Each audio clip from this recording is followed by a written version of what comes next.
Христианские притчи. Наследие святых отцов. Беседа о душевной пользе.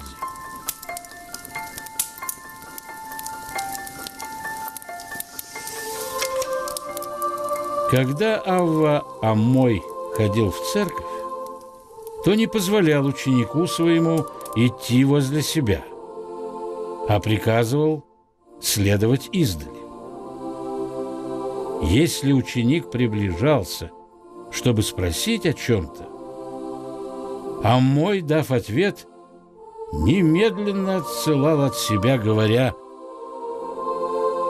«Не позволяю тебе оставаться близ меня по той причине, чтобы в беседу нашу о душевной пользе не вкралось праздное слово».